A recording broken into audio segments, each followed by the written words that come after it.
في البداية طبعا لازم أهني الإخوة في السعودية على تنظيم كأس العالم للأندية والحفل الراقي الشيك جدا يتناسب مع الحدث الكبير في افتتاح كأس العالم للأندية بالأمس. طبعا شفنا امبارح مباراة أوكلاند واتحاد جدة. أوكلاند مش حديث العهد بكأس العالم للأندية ولا الاتحاد نفسه حديث العهد، ولكن الاتحاد من 2005 ما وصلش لكأس العالم للأندية، وده يمكن كان حدث كبير جدا بالنسبة لجمهور اليتي أو العميد. وطبعا برضه حدث بالنسبة لأوكلاند، أول مرة مجموعة من لعيبة أوكلاند يلعبوا مثلا كريم بنزيما، كانتي، رومارينيو، كورنادو، أحمد حجازي، أسماء كبيرة جدا جدا. شفت مباراة ممكن تخوف جمهور الأهلي شوية، وإن كان يعني أنا شفتها على تفاوت شوية، بمعنى ربع ساعة الأولى شفت اتحاد متسرع جدا جدا، عاوز يخلص الجيم بدري، عاوز ينهي المباراة بدري، ولكن الفكرة دي أثرت على نهاية الهجمة بالنسبة لنادي الاتحاد. الجزئية الثانية، النص ساعة في الشوط الأولاني الثاني بعد ربع ساعة الأولى شفت الاتحاد مختلف، شفت الاتحاد بعودة أحمد حجازي اتغير كتير جدا واتطور كتير جدا. في ناس كتير ممكن تقول لك أنا متحيز لأحمد حجازي، لا، لعيب كورة فوتبولر ممتاز، احسن واحد في السعوديه في التوقيت الحالي هو كوليبالي، يتلعب كره من تحت، وبالتالي دي نقطه مهمه جدا جدا للاتحاد. شفنا الهدف الاول والثاني والثالث كيفيه الخروج بكره من تحت، وده يمكن نجح الاتحاد بعد الهدف الاول يكون اكثر هدوء، اكثر ثقه، واكثر كمان دخول في الجيم. صحيح الفنيات كبيره جدا بالنسبه للاتحاد، الاسماء كبيره جدا بالنسبه للاتحاد، ولكن جايرد لسه ما حطش ايده على تركيبه او شكل خططي صح او تكوين زي اللي عمله مع ريفر بليت. علشان كده محتاج الوقت. الاتحاد خارج من هزيمه صعبه جدا امام ضمك، خارج من سوء مستوى وتذبذب في المستوى شفناه في ماتش القوه الجوار في دوري ابطال اسيا. بالنسبه لدوري ابطال اسيا المباراه الاخيره، حتى تركيبه الفريق، طرفين الملعب اليمين والشمال فيهم عليهم كلام كبير جدا وشغل كتير جدا، نص الملعب برضه عليه كلام كبير جدا وشغل كتير جدا. الحاجه الوحيده اللي ممكن تريح نادي الاتحاد هو الرباعي او الخماسي الامامي، حتى بوجود حمد الله مع كريم بنزيما، ممكن يدي ثقه شويه لجمهور الاتحاد. حمد الله او كريم مش قادرين يتاقلموا الاثنين مع بعض، ولكن انا شايف ان ثنائي ممتاز. كريم من النوع اللي بيتحرك كتير يمين وشمال وتحت وفوق في الصندوق، حمد الله لاعب ثابت في الصندوق، كوره واثنين وثلاثه واربعه ممكن يخلصها، يعني مكسب كبير جدا لحمد الله تواجد واحد زي كريم بنزيما، واحد من احسن من لعيبه العالم. ده مخاوف جمهور النادي الاهلي، الكلام اللي هو الرباعي والخماسي الامامي، وان كان في دفوهات في نادي الاتحاد ممكن يشتغل عليها النادي الاهلي، من طرفين الملعب، المشكله بتاعت عدم الانسجام ما بين قلب الدفاع. يمكن احمد حجازي طور كتير جدا جدا في مباراه الامس، المنافس اقل، ولكن هنشوف حجازي مع النادي الاهلي هيعمل ايه، لانه بالفعل انا شايف انه اضافه كبيره جدا جدا، لعيب قائد ليدر.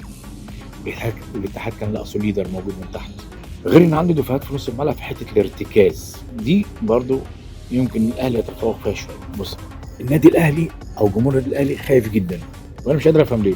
لان الاهلي عنده من الخبرات ومن الامور الفنيه ومن التعامل في الحدث الكبير اتزان عالي، غير ان الاهلي وجهه نظري في مرحله عدم الاتزان اللي موجوده مؤخرا مع مارسيل كولر محتاج لبطوله يغير فيها دوافعه، وده اللي هيحصل. المباراه مش سهله على الاتحاد، ملعب الجوهرة يسعى لأكثر من 80,000 أو 70,000 متفرج، نص الجمهور هنا ونص الجمهور هنا. الجالية المصرية كبيرة جدا في السعودية، أزعم إن في جماهير كثيرة جدا جدا هتروح تشجع النادي الأهلي، وبالتالي ده دافع ممتاز. أنا أعرف شخصية الأهلي، وأكيد الاتحاد عارف شخصية الأهلي، علشان كده أعتقد إن الإعداد النفسي والذهني والفني مهم جدا. الاعداد البدني احنا لسه في بدايه سيزون، حد يجي يقول لي ارهاق ولاعبين 3 4 مباريات ورا بعض، عادي جدا. الاهلي لاول مره من سنوات طويله جدا يعمل فتره اعداد مريحه جدا وكانت ممتازه، وفيها كمان فتره راحه سلبيه بالنسبه للعيبه، وبالتالي فكره الاجهاد اللي بعد 5 6 اسابيع او 8 اسابيع في الدوري، يعني انا شايفها غريبه شويه.